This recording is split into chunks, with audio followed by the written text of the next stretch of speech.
probably incredibly anxious, so I'm going to cut to the chase.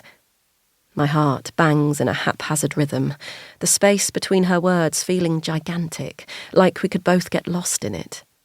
The next words, Andrea says, will either be the start of something or the end.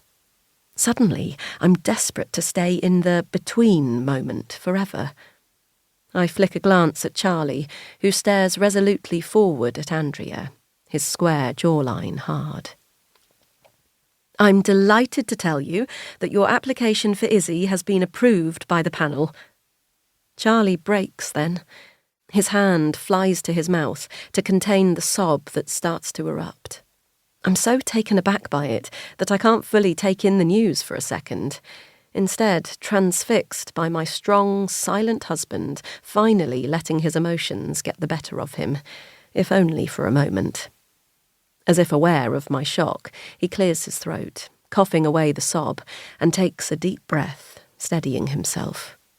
He grips my hand, a controlled smile stretching across his face as he wipes away the rogue tear he wasn't quite quick enough to contain.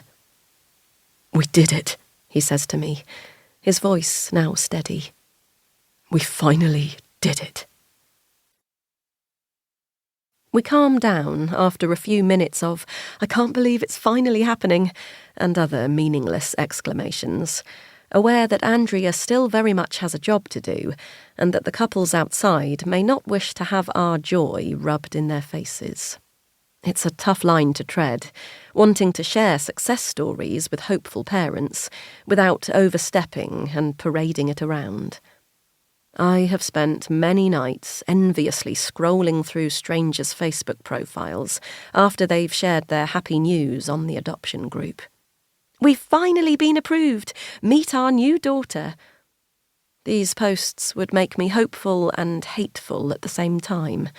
So happy that it really could happen to people just like us, yet seething with jealousy that it was happening for a couple just like us, but not actually us. But now it is. Now we are the lucky couple. And isn't that what we deserve, after years of being that poor couple who can't have babies? After living with hundreds of "I just don't know how you cope" statements thrown around without care. We deserve this. That's what everyone would say. Yet the old feelings of nagging guilt start tugging at me. I shift in my seat and feel Charlie's warm hands on the dip in my back, a reassuring heaviness against my spine.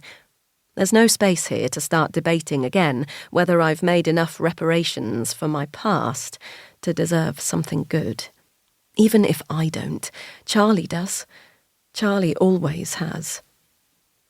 "So, obviously, we're not quite over the line just yet," Andrea says, bringing me back to reality with a jolt. "No," Charlie says. "There's still the meet-up with Isabella's foster parents before we meet her, but then that's it, isn't it? Before the final home visit where you bring Isabella to ours." Andrea nods, and Charlie looks at me. This is the part he's been preparing for, the part I've not dared to dream could really happen. It's the reason he's spent every night after work for the past 2 weeks retiling the kitchen and bathroom, painting the banisters, clearing the garage, as if the only thing standing in his way of becoming a dad is a less than perfect home. I wish I'd helped him more now, but I couldn't let myself make plans for something I couldn't believe would ever happen and wasn't sure I even deserved. For Charlie, it was more simple, and he was right to hope. "When will that all start to happen?" he asks, already poised with his phone in his hand, the calendar app open. "Well, as you well know, in this process there is usually a bit of a wait, but—" Charlie nods. He's prepared himself for this, too. Throughout this entire process, right from when we started trying, totally unaware of what was to come, to now, 5 years on, he's marked every significant date in his calendar, both for when he knows things are happening, highlighted green, and for those he expects to happen, orange.